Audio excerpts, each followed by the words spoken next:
What does it really take to change your life? Your career, everything, especially when things feel, well, impossible, or maybe the path you thought was right just isn't. It's a big question. Today we're doing a deep dive into the really powerful story of Niharika Karsodi. We're pulling insights straight from her TEDx talk transcript. Exactly. So this transcript, it's our source material and gives you this firsthand look at someone who navigated some pretty huge challenges. And not with some perfect plan, but like through sheer grit and some surprising turns. Yeah, absolutely. And our mission today is to unpack how these ideas that sound simple, Yeah. Discipline, consistency, how they can actually lead to amazing outcomes, maybe help you see how they could apply to your challenges. And there's this other layer too, how strengths you might not even recognize, maybe from your personal life, can suddenly fuel your professional success. It's fascinating stuff. It really is. Okay, let's dig in. All right. So Niharika kicks off her story, not with some big win, but with something super relatable, this feeling of self-doubt. Yeah, she talks about growing up feeling overweight. She mentions being 85 kilos and carrying this like heavy burden of low confidence. That little voice saying, I'm not good enough, constantly. That's rough. And she gave a really vivid example from school, right? Public speaking. Oh, yeah. Back in 2013, public speaking was mandatory at her boarding school. And even though it was cold up in the hills, she said she'd sweat under 4 layers of clothes. Just pure nerves. She'd walk to the podium all hunched over. Wow, 4 layers. That really paints a picture of that anxiety, that inadequacy she felt. It does. And it wasn't just about the weight. Right. How else did that not good enough feeling show up?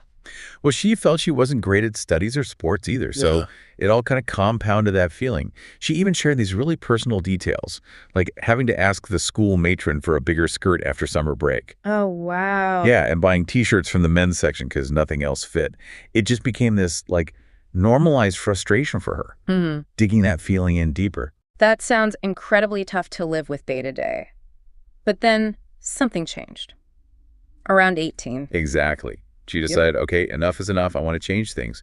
And she started this journey. Took her 2 years to lose 25 kilos. 2 years. That's dedication. And get this, she did it even after tearing ligaments in both her knees during that time. Both knees. Wow. Okay, so that kind of commitment. What were the hard parts, the hard truths she talked about? Well, she laid out a few key things. First, just the daily grind of food choices, eating what she called boring, healthy food, while her friends are having chips, chocolate, alcohol. Yeah, the social side is hard. Totally. Then the sheer discipline, waking up at 6:15 a.m. every single day for an hour-long workout before her classes started. Oof, early mornings. Yep. And sacrificing things too, like not going out late at night because she needed 8 hours of sleep for muscle recovery. Things that seem small but add up. Definitely not the fun path all the time. Right. And she also mentioned it wasn't like a straight line down on the scale, did she? Oh, absolutely. That was a huge point. She said the first 5 kilos came off pretty fast, maybe in a month. But the last 5, that took something like 20 to 24 months. Wow. Almost 2 years for the last bit. That must have been incredibly demotivating, seeing the scale barely move after all that effort. You'd think so, right? Yeah. Putting in the work day after day and not seeing those quick results anymore. So how did she push through that when it felt like nothing was happening? What did she learn from that really tough stretch? It really boiled down to 3 core things, deeply connected. First, discipline. Just that commitment to the routine, even when it wasn't fun. Getting up, doing the workout, eating right, day in, day out. Okay, discipline. Makes sense. Second, the power of consistency, just showing up again and again for 2 whole years. That's how she lost the 25 kilos.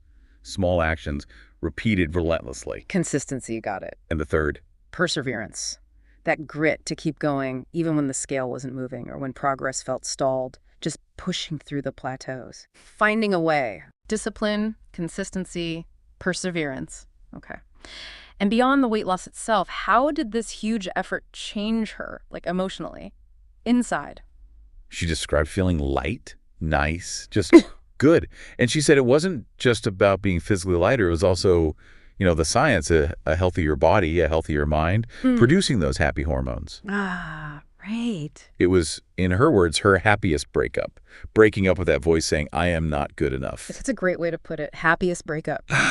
So she felt she'd finally conquered that feeling. But life rarely moves in a straight line, does it? No, it doesn't.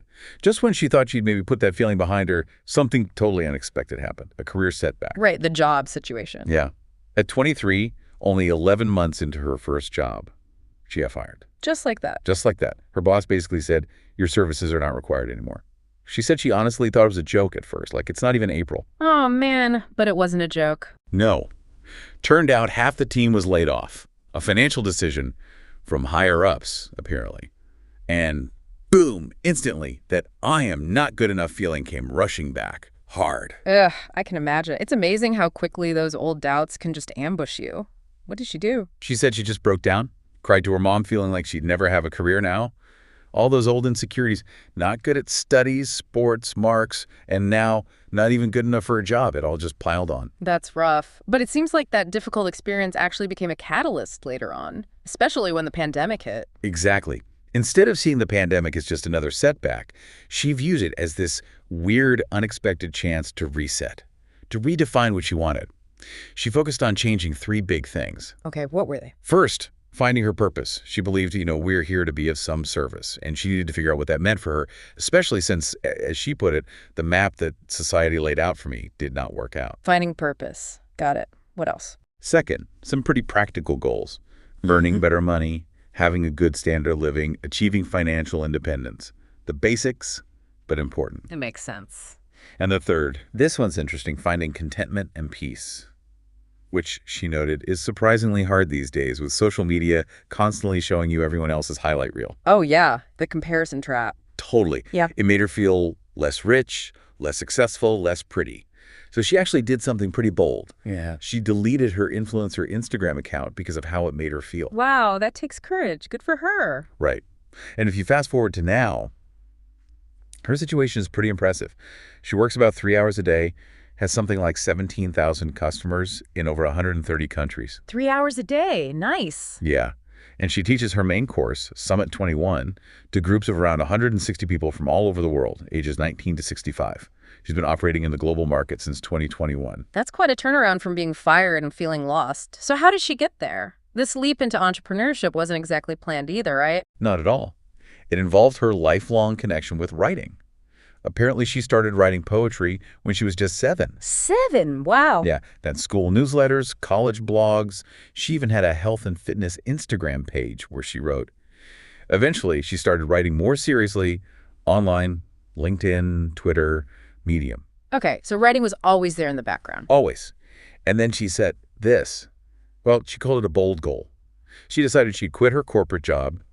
She was doing data crunching for a multinational, working with people in 6 countries if she could make 3 times her corporate salary for 3 months straight, just from freelance writing. 3 times salary for 3 months? That is bold. Did she think she could actually do it? Honestly. Yeah. She said she thought the goal was hyperbolic, like it would never actually happen. She She described taking 4 hours just to build up the courage to hit send on a resignation email. When she eventually did meet the goal, the fear was real. 4 hours. I can feel that. So her dream shifted then from wanting to be a consultant, which she said was mainly for free travel. Yeah, exactly. And went from consultant to freelance writer, and then eventually into being an entrepreneur with this Summit 21 program. And the way Summit 21 started is kind of wild too, wasn't it? It came out of nowhere. Totally unexpected. She was on bed rest after having ACL surgery on both knees. Remember the knee injuries from her weight loss journey? Yeah. So, stuck in bed, she tweeted for fun, just offering to help people write consistently. She figured maybe 2 people would reply. Oh. Over 120 people commented. She was blown away. So she sent out a Google form. 83 people filled it, and she shortlisted 40 people from 20 different countries, put them in a Slack group, and started teaching them writing consistency. Just like that. From a tweet. Pretty much.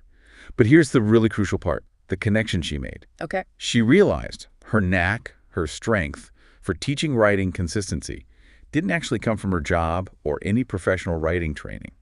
It came from her personal life, specifically, from hitting the gym consistently since she was 18. Whoa. So the discipline from fitness translated directly to teaching writing. Exactly. It shows how strengths can pop up in the most unexpected places, right? You can capitalize on skills learned in one area and apply them somewhere totally different. That's a powerful insight. So from that Slack group, she built the actual course. Yep. She decided to put a price on it. Started at $99, then $129. She was super apprehensive, thinking nobody would pay. But they did. Oh, they did. Summit 21 was a huge success. She sold out 11 of the 12 cohorts she's run so far. The last one, in January 2025, was priced at $599 per person. Incredible journey. So wrapping this all up, what are the big takeaways for our listeners? For your journey, her path was obviously not neat or predictable. Definitely not. It was messy, full of figuring it out, as she says. Yeah. But she boils it down to 2 core principles you can absolutely apply. Okay, what's the first one? Principle number 1, just show up. It sounds almost too simple, right? But it's about breaking that inertia, getting started. Yeah, sometimes just starting is the hardest part. Exactly. She says, take that $1 million idea you have and just try to make $10,000 from it. The act of doing, even imperfectly, is huge. Like she says, when you show up, half the battle is won. Half the battle won just by showing up. I like that. Okay, and the second principle. The second one is maybe even harder. Keep showing up consistently. This isn't just about doing it once. It's that relentless commitment. That's what leads to excellence, what puts you ahead. So showing up even when it's tough. Especially when it's tough. Yeah. Showing up when things aren't working out, when the results aren't there yet, or, as she puts it, when on some days it's not fun. That's where the real grit comes in, the real progress. Discipline, consistency, perseverance, it all comes back around. It really does. So maybe 2 final thoughts to leave you with, ideas that are kind of linked. First, try to find joy in the daily boring. Explain that a bit. Well, she argues that life is too short to not be happy with what you're doing. Even if it's just finding an hour a day for something you genuinely enjoy, something that lights you up, even if it seems small or part of the grind. Find joy in the process, not just the outcome. Okay? And the second thought. Start now and figure it out later. Don't wait for the perfect plan or the full map. Embrace the uncertainty. Let's jump in. Yeah. Trust that if you focus on what feels super fun to you, you'll naturally put your best effort in, and that often leads to great results, even if you don't know exactly where you're heading at first. So the question for you, the listener, is what does super fun mean to you, and how can you just start? Start now.